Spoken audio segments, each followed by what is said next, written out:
Well, thank you for even thinking about all the things I said this morning. And what I want to do this afternoon is to try to start us with the whole idea of working with young people, whether they be refugees or young people in the gymnasium.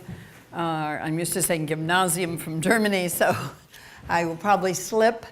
But the point here is that something that we were talking about earlier with two of your colleagues who spoke, and that is that during adolescence, what we want to do is reinforce their memory, their working memory, but long-term memory. And it's as though you have to shovel. I kept thinking of that walking through Riverbed. You have to shovel working memory into long-term memory. And the only way to do that, unfortunately, which most of us have learned, is to get the body involved in a collaborative project that has meaning outside of the individual self.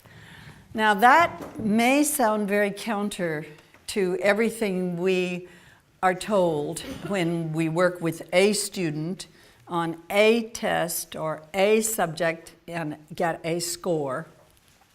But in actual fact, one of the things that we really know, maybe I'm flunking my Madonna lesson here, it seems to be falling off, is it working? Okay, good, that's fine, I don't have to worry about the fall off feel. Is that we have to be very creative about projects, and you heard some of those this afternoon, of bringing things together, chemistry, color, design, pulling things together, and that pull together in a project is what makes the difference to move what is known from working memory, temporary memory, into long-term memory, where I really feel I know this material.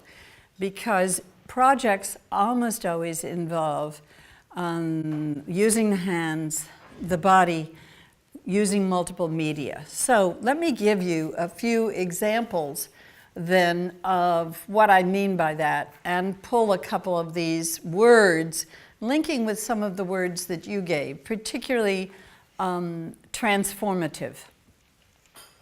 What we mean by rule representation is something we don't think much about with teaching, but it is the essence of what we do. And it means that if you teach, let's say in mathematics, a particular mathematical process, and then you move to the next one, the next step, the next lesson, you're expecting the students to build on what came before. That's true in chemistry. It's often less true in the social studies and literature, but it is true, but it seems less true than in the sciences and mathematics. That is what we mean by rule representation. It is the ability to take what you've learned in one situation and move it into the next stage or into another field, into another arena. So we saw that this afternoon when our curator asked us, talk to us about the riverbed and all the other work, and then we were out on the hill, another environment, but we had to take a few things she said, have it in our heads as we followed someone blindly down the hill, or we chose not to in some cases. And what I kept thinking about that was that we're all using rule representation. We're taking what she said, what we had seen in the gallery, and we're trying to put it all together, because we work hard to make everything come together and make sense. So that's what we mean by rule representation. Young children have a great deal of difficulty doing that because their brain is not developed fully enough for them to do it. But for adolescents, in the gymnasium level, you have to push that. And that is why project work matters, because it's not just moving it from one level or one place, as we did this afternoon, to another. It is moving what I know into what you know, into what we're building or planning together. So that, and then you come in and we have to tell, you're late, you've been sick, so you weren't here. You come in, we then have to tell you, we have to design a way to tell you what we've been doing so that you can then ask questions and jump right in to catch up from what you've done what you've missed when you were absent. So that's what we mean by rule representation. And what's really important in the arts, when young people work across media, as we saw with color and chemistry, is that they are pushed to rule representation. The same thing is true when young people are taking culinary arts or cooking, and they're taking chemistry at the same time. Or they're taking design classes or photography classes, and they're taking cooking classes. And you say, well, Shirley, what is the relationship? The relationship is that when they're cooking and they know it's going to be photographed, what do they have to think about? I was here the other day when they were photographing here at Louisiana for the Christmas dinner advertisement. It was fascinating because all I could think about was what the chefs had thought about when they chose that setting for the pictures. And how was the color going to show up? What did they know about the color of the paper on which the advertisement would be printed? And why did they choose not to have rice pudding, for example, as the thing they were cooking that for? I don't know whether you have rice pudding for Christmas or not, but I thought of all the things they couldn't have because it wouldn't work, and what they had to do as they brought those lessons across.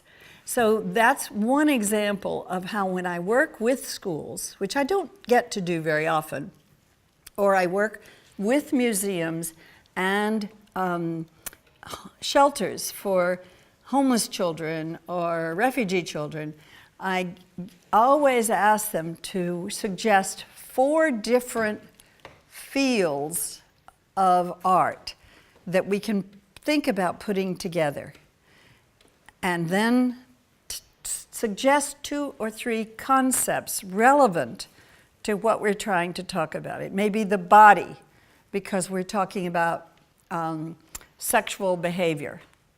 And it may well be navigating maps if they're new refugees.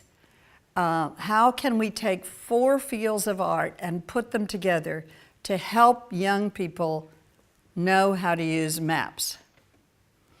And here in Denmark, one of the things I find most difficult is reading your rail or your tog timetables, because the numbers are not done the way they're done in Anglo countries, nor can I tell what the hour is. And so I have a terrible time figuring it out. So that would be the sort of thing where you could take the tog timetables with, if you had refugees or people who'd traveled in other countries, and talk about what is the mathematical principle behind the design of your tog timetables. And I've thought a lot about that. I don't have an answer yet, because I'm not sure I still know how to read them correctly or accurately. I always check with someone, is this what this means? But that is that it's putting together very different kinds of things and having it work, again, for someone else. So thinking of color and cooking for the photographer. That's an example of design and culinary, or design and chemistry, for example, or many times when we're putting biology projects into homeless shelters for young people who live on the streets, and they have to go to school, and then we're trying to bring the school people in to understand how to use the homeless young people as assistant teachers in the classroom. And that's always very odd to teachers. But we can do it with using geography, we can do it with using maps, often timetables on trains, because many of these homeless people, young people who end up in another city, have traveled by train. So they begin to take a position of knowing. Now, in most of your classrooms, you're not going to have those extreme situations that I tend to work with. But in your classes, one of the issues, as we heard with the pavilion, is to think about an actual project. So I want to take the notion of rule representation and give you some examples of things that we've done in other countries, not so much in the United States, where we are in such a desperate situation in our education now that I don't tend to work in schools very much there. But in England, one of the things that we've done is to, let's say that a renovation for part of a school was being planned.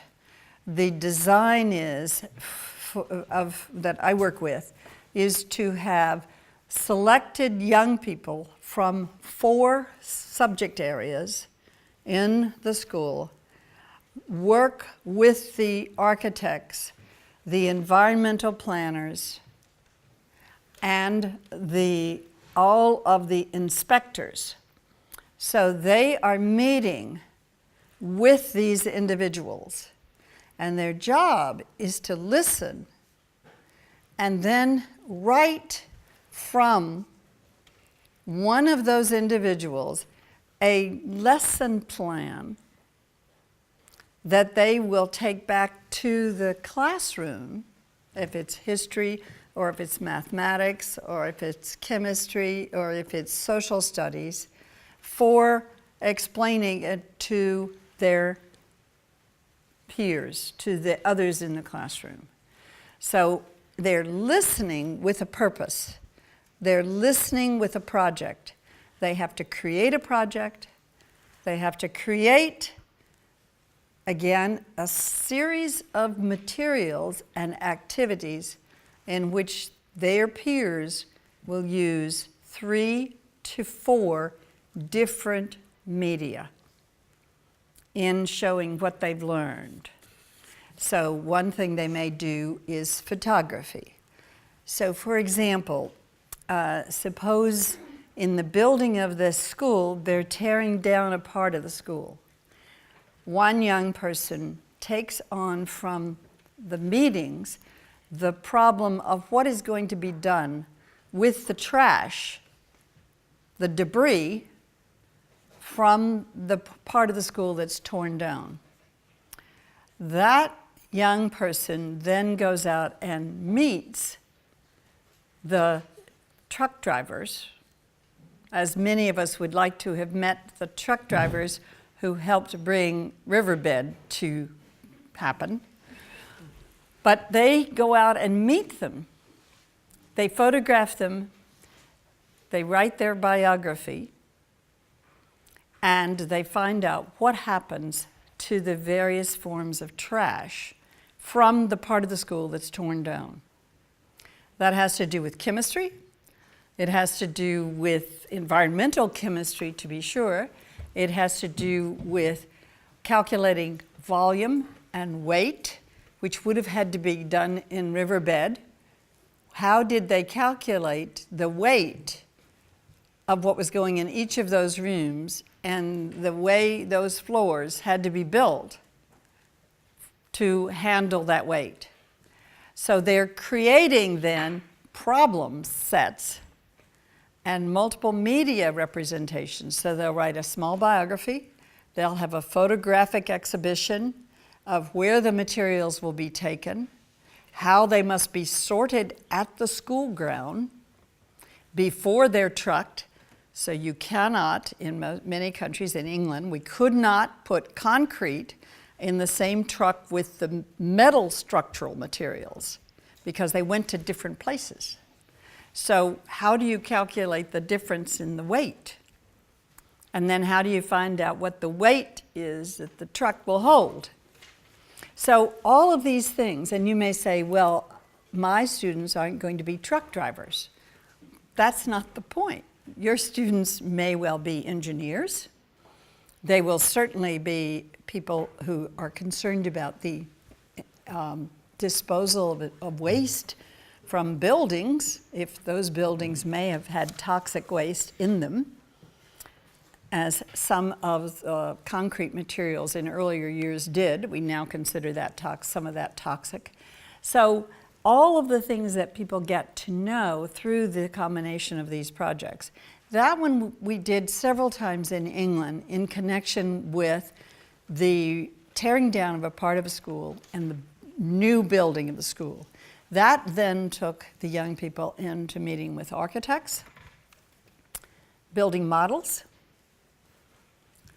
the difference between doing drafting and model building for part of a new school, the planning, the city permits, the various kinds of permits.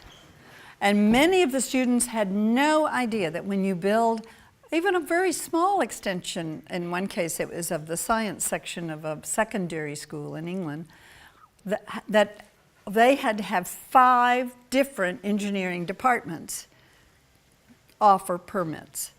And what was the basis on which the permits were given, and how was that working?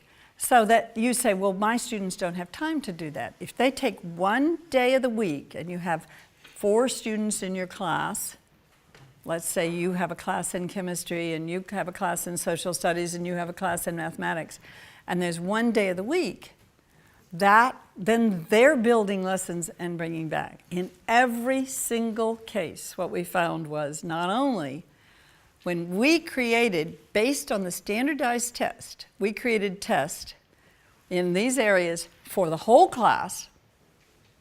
Not only did the students who went out and did this field work do better, but the whole class did better. In other words, their scores went up because they had to be invested in learning from the others, and they had to be invested in learning through all 4, or in some cases we let them get away with 3 different arts. They could draw it, sketch it.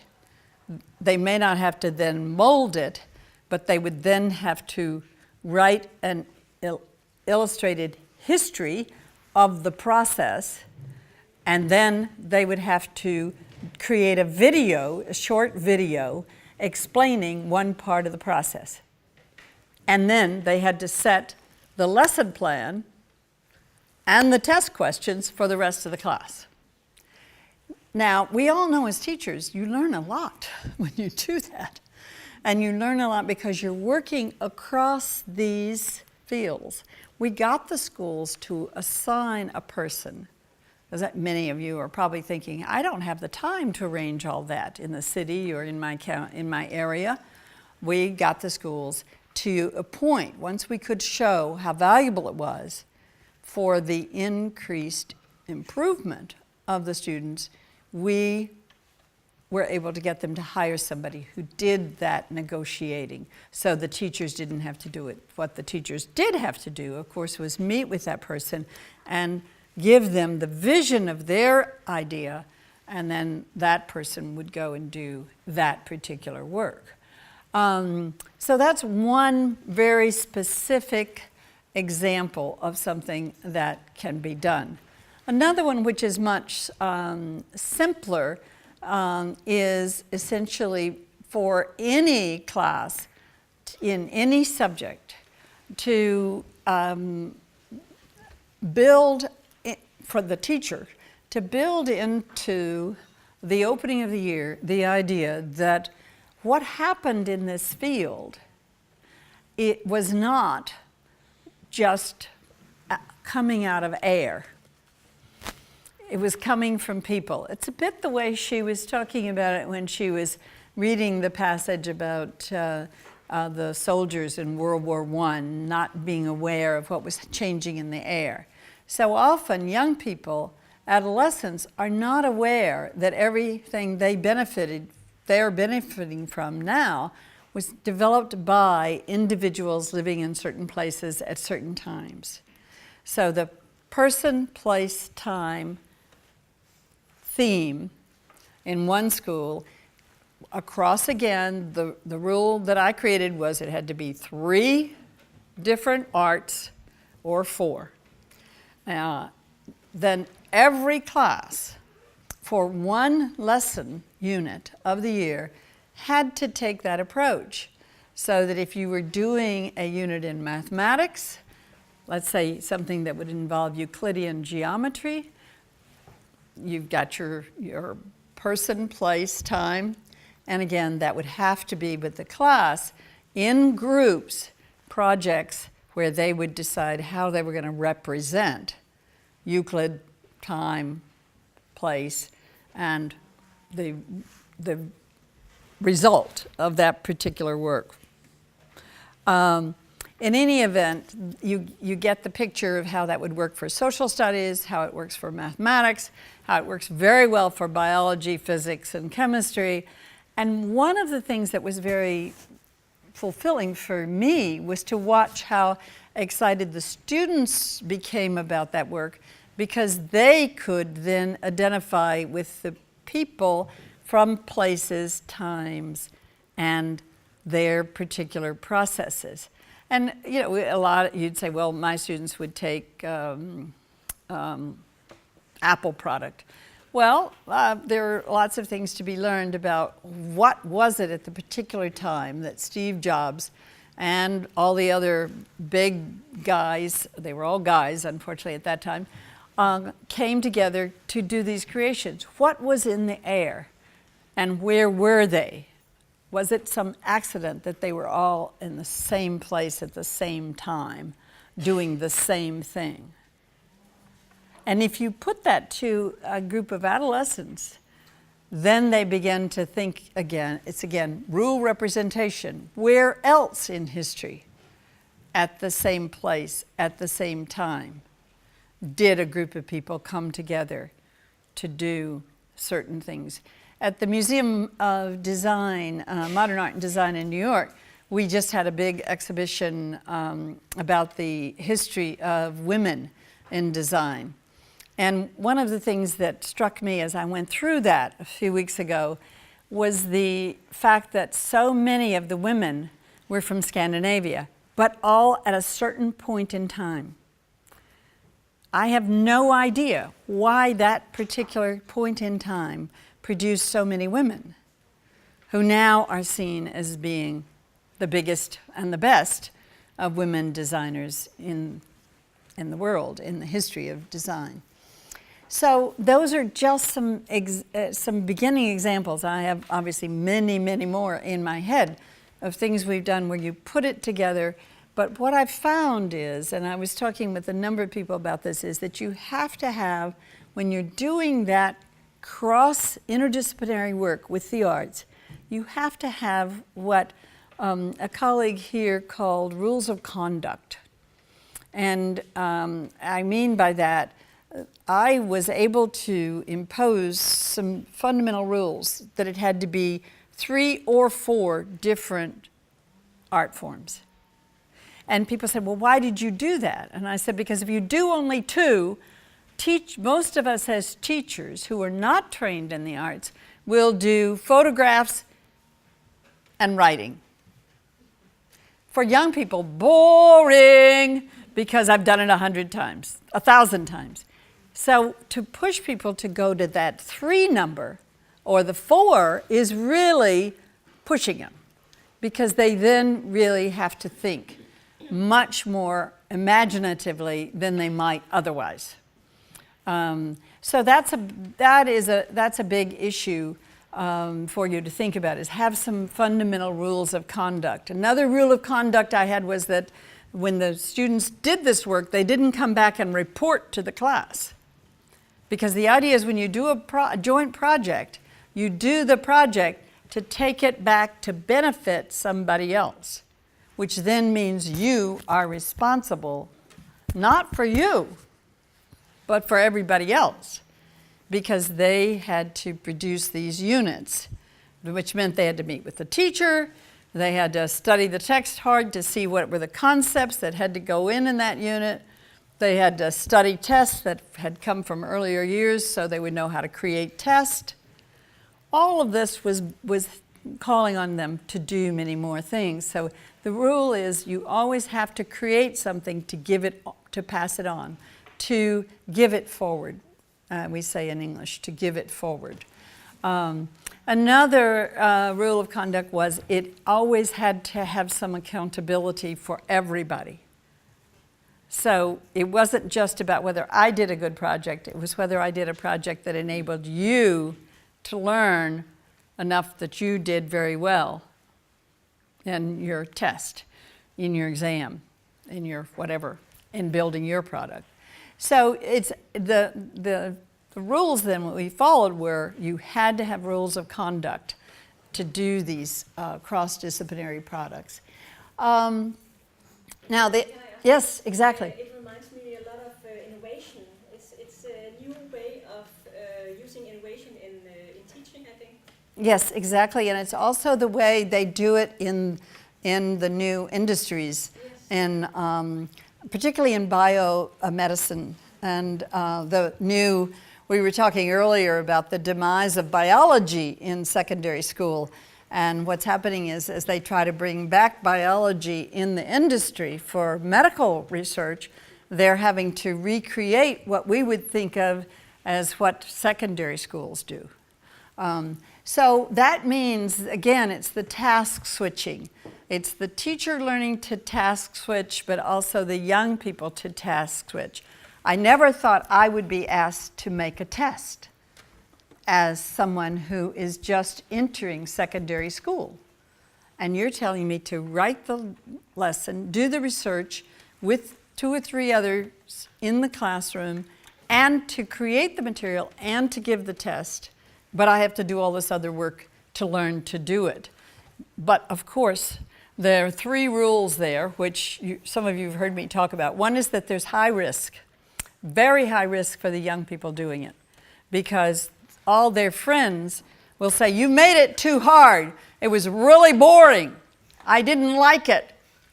So they are challenged to do it, and that risk makes them move further and faster. This becomes particularly true for refugee children and for homeless children or children who've had high stress in their lives. And you say, oh, we should make it very calm. No. The rule with them is you will always keep the risk high, but the rewards are similarly as high as the risk. And getting the praise of all your peers is important in the example I just gave. So the task switching then involves changing your mind and saying, I really know that I must have high risk, but I must do it within rules.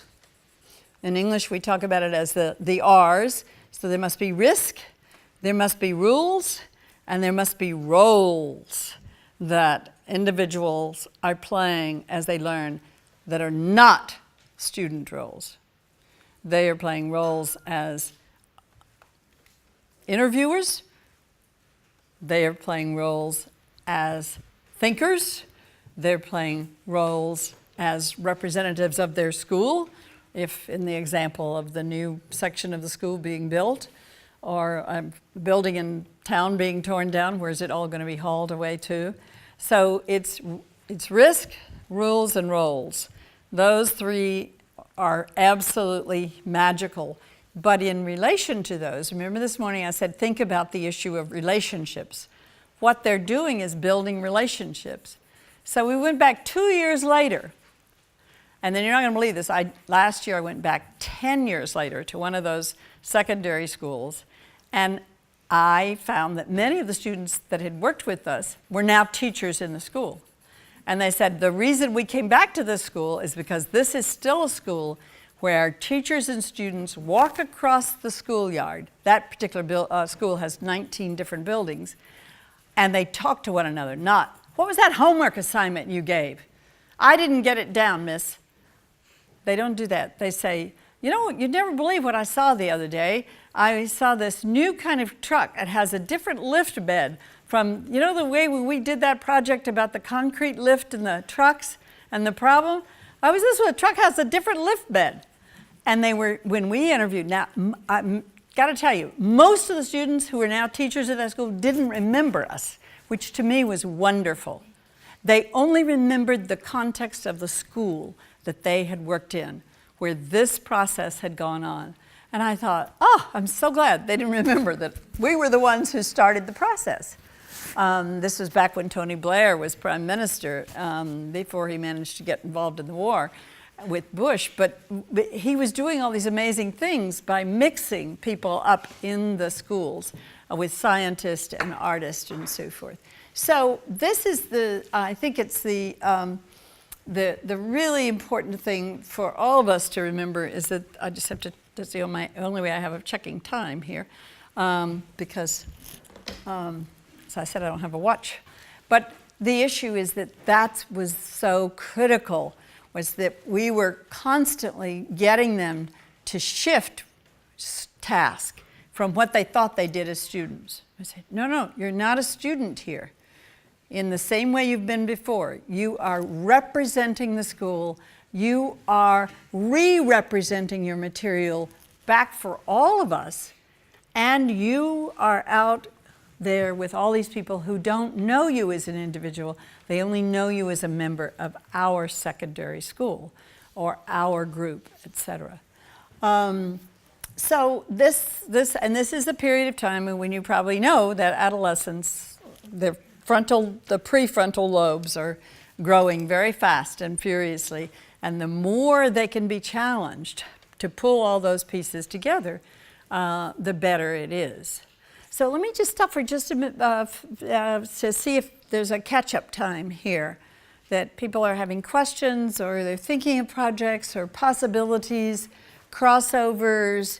You can see all the things that, I had to laugh to myself because I didn't plant these words. You came up with them. Body and mind, the whole idea of transforming experiences, the teachers' experiences, the young people's experiences, the inspectors' experiences of what these students are like, the headmasters' experiences, and all of this stress for everybody, but a stress toward positive ends.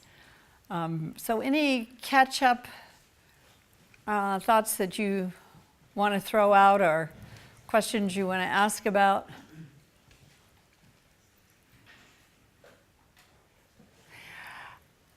Then you're inviting me to very quickly in the next few minutes run through just a couple of examples of things where this has been taken into some fairly extreme accomplishments in a sense.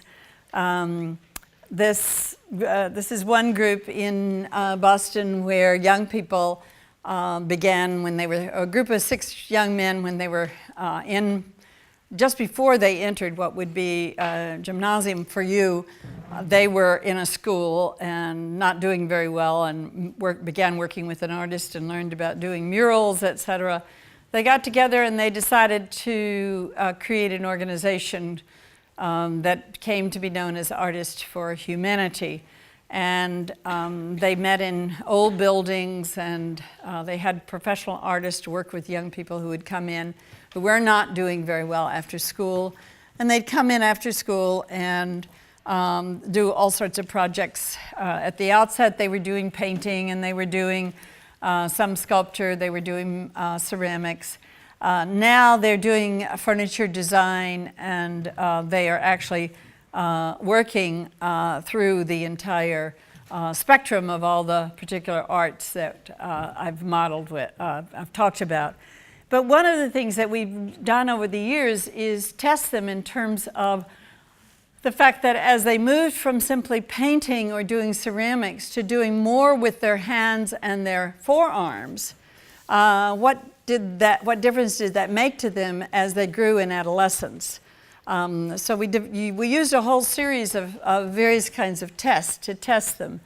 And what we found was that the more we could get them to use their arms to move in furniture building and large sculptural projects and using new kinds of tools and moving about the city and drawing and sketching and going in very different positions and postures for doing photography of geometric shapes, etc., the more we were getting higher results on our test scores in terms of mathematics. And we couldn't figure it out because we didn't think the art was necessarily any better. But what was better was the knowledge they were getting because of the amount of physical movement through the city, moving on certain beams of bridges and buildings in order to take photographs of the underpinnings of bridges and then to create those photographs into abstractions for paintings. And therefore, they were stretching themselves, but they were moving lots and lots of the body parts, if you will, and they were always having to move in various kinds of groups. Now, one of the things that, again, I was talking about with some of the colleagues here is this need to see internally, that is, to be able to envision internally, to write a sketch plan before they went out and then to come back and say, okay, here is what we actually did. Many of us know that we've been taught when we're writing, I want you to outline your essay before you write it. That's the worst possible way for the brain to work. We can outline it after we've written it, but not before it. But we can write a plan for how we're going to write it. What is the process we're going to use? Where are we going to sit? Where will we be? And when we were doing writing with them, we would have them do that. Take photographs of where you're going to be. What's your best position for writing? What's the best position in terms of your light? Where do you want your light to be? What angles are better? Let's talk about those. Let's do those. And then let's compare them and see what difference it made. Again, you take a very simple thing. In fact, you're in my writing class and I say to you in teaching English or teaching literature, I want you to find a comfortable place, get good lighting, and be alone, turn off all your electronics and think. No, we didn't say that. We said, tell us what you're doing and we'll bring it all together. Photograph it, but then we'll get to ask you questions and you go and you think about that. And a lot of them would have at least multiple sources of noise coming in while they were writing. Didn't seem to bother them. It would drive me crazy, but it didn't seem to bother them. But what it did was, and they kept saying, it forces us to look internally and where we're going to be, how much time it's going to take, what we actually need in order to get it. And as they did it, they were looking and learning with all sorts of new attention. And basically all we're saying as all of us pull together our intuitions of what you already do as good teachers. Teachers who are tired of being pushed and told you're probably not doing enough and you're not making it as good as it should be for everybody and you're not getting enough students to get ready to go on to higher education. We know intuitively we've got many practices and principles that are good. And all that's happening with these, the new, so-called new sciences, that should be plural, of learning is that they're confirming much of what you've been doing. What they haven't been talking about as much as we've been doing here today is art. They're putting all these things together, but they're not talking as much about the arts. The other thing they're not talking about as much as we thought about today when we went through the riverbed and when we did our subsequent exercises is, what's our originating point of view? And as I listened, I dropped in and out of groups, and then I listened to other visitors.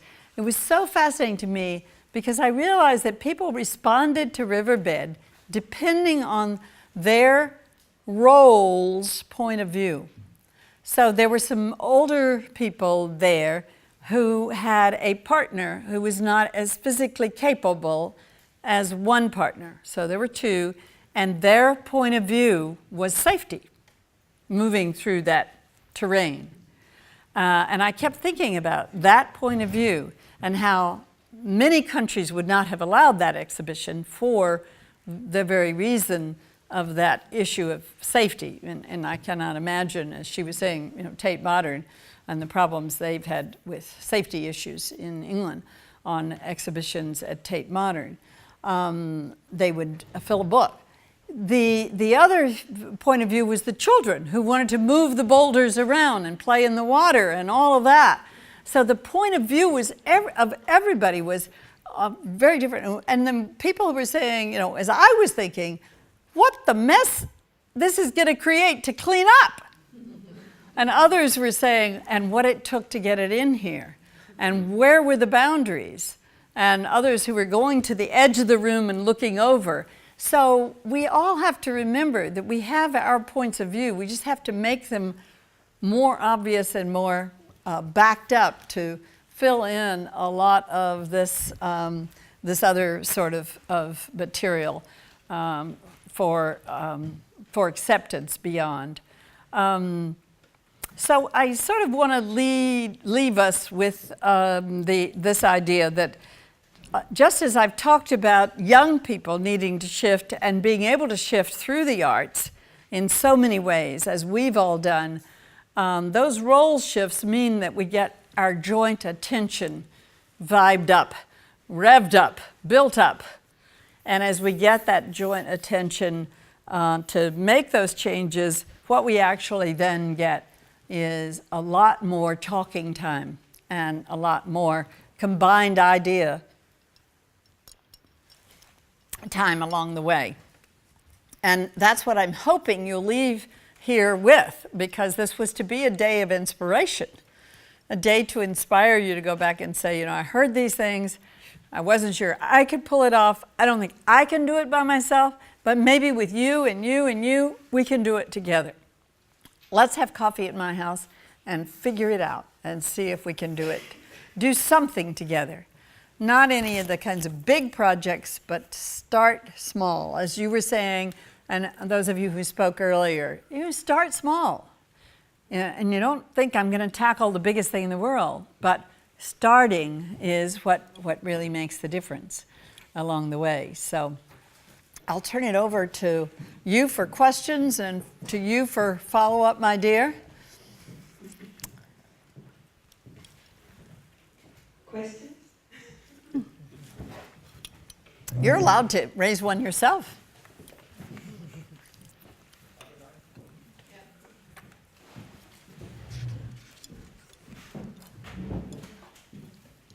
I'd love also to have some ideas, some illustrations. We've heard some ideas of things you've already done, but many of you may have that opportunity to do other things. It's me with the PowerPoint body. Yeah. Young people got to see a lot of PowerPoint. They are sitting down. Exactly. Can we activate feet, knees, balls, and so on? I think that, do you know anything about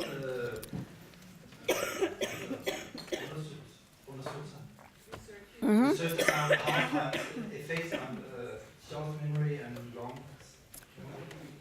It depends on what it goes along with. If the person who gives the PowerPoint reads the PowerPoint, there's almost no memory. If the person who gives the PowerPoint mixes the PowerPoint with unlikely images, so you've got PowerPoint of words and unlikely images, and if the person keeps moving around, and if the person holds different things in their hands, the memory goes up much more than if they are standing behind the podium reading. In fact, I will get up and leave the room if someone reads to me from a PowerPoint. And I will do it even when I know that people know I'm leaving because I want to make the point that I think PowerPoints are useful for three things, and that's the only way we can use them, I think, effectively. The first is if there's a compelling image. The way I started this morning, that's a pretty compelling image. I mean, I go to sleep at night thinking about that image and whether I really believe it. I mean, if I didn't trust the laboratory, I'm not sure I would believe that image because it is so striking. When images really make a difference, that's memorable. The second thing is when the person who is doing the PowerPoint uses the print for definitions. And because definitions are very difficult to catch. If, for example, if I had not explained rule representation to you, you wouldn't necessarily know what it meant. I certainly didn't when I went into neuroscience. I had no idea what it meant. But yet it's a big, big thing in brain development, is what they call rule representation. And you think, well, what does that mean? All it simply means is that you are in a situation, you draw some rules from it, you get some, we call them ideas, some principles, and you go into another situation and you say, I bet that would work here. I don't know, I might try it. Anybody who cooks does that all the time. If you don't have enough cream, or let's say you don't have enough skim milk, how do you make cream skim milk? You see, you think, well, I wonder, how would I do that? So you take a rule from one, or a set of pieces of knowledge that goes into a principle and move it over. And I like having PowerPoints for that reason. Particularly in English, we've gotten to the point where we use the same tired words over and over again to mean very different things. So I'm always saying to people, what do you mean by the word representation? It's used in very different ways, whether you're in the field of design, or whether you're in the field of what they call cultural theory, or whether you're in the field of photography. I don't know what you mean, so tell me what you mean, and I like to have it up there. The third way is to give a reference, because I almost never believe people unless they can cite me a reference. And they need to be able to cite the reference. But my sense is that you should, if you're speaking for 40 minutes, you should have 1/4 the number of minutes at max. So if you're speaking, let's say, for 40 minutes, you shouldn't have more than, let's say, 10, 15 slides. And it's hard to have a talk where 10, 15 slides will give you a good image, the definition, that's too many definitions for one thing, and too many references. So students get crazy because I say, no, you got to follow my rules of conduct. I hate PowerPoints. So you've got to use them in that way. And also, moving around makes a big difference. Could I put some more? Sure. We use the language to point. Uh-huh. We use our side to point. Yes. How do we do it better? I think also it's very important to touch the screen, to draw the screen. Yes. Exactly, yeah. How would it be better to see and see better and Right, longer to and spread it. stronger with our eyes and our bodies? Right. Well, I'm always very surprised, too, when I go to design conferences or I go to conferences of engineers, and their PowerPoints are terrible. I cannot read them. I'm sitting in the third row, and I can't read the PowerPoint. And I say, boy, you're a lousy engineer. And I've gone up to them afterwards and said, how do you do this in an engineering presentation when I'm sitting in the third row and I can't read your PowerPoint? How do you get away with that? And they're always embarrassed. Say, well, I didn't have quite time. My secretary, I said, I don't want to hear it. That's bad. TED Talks don't have bad PowerPoints. Other questions?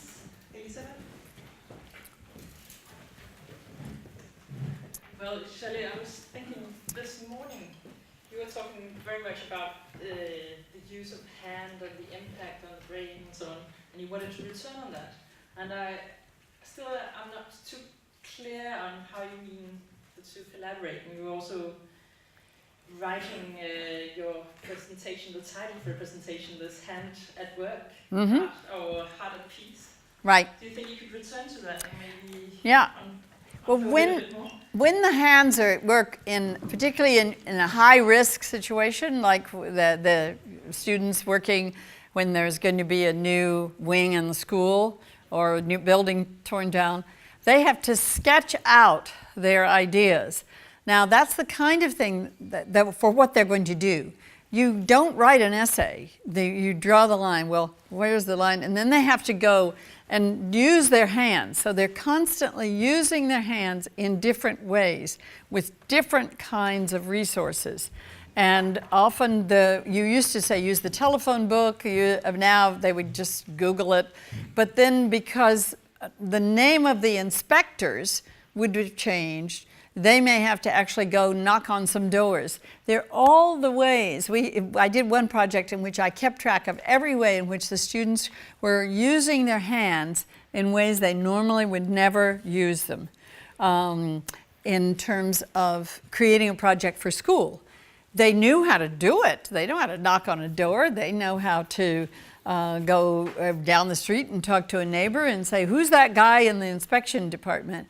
But it was constantly the body movement and the movement of the hand. And one of the things that Elizabeth is referring to is the research that is not quite as dramatic as the brain I showed you, this picture I showed you this morning, but almost, because it's difficult to see unless you can see it in video, because the parts of the brain move differently, is that when the hands are used, then you actually get the sections of the brain that are related to language development moving much more vigorously into long-term memory areas of the brain.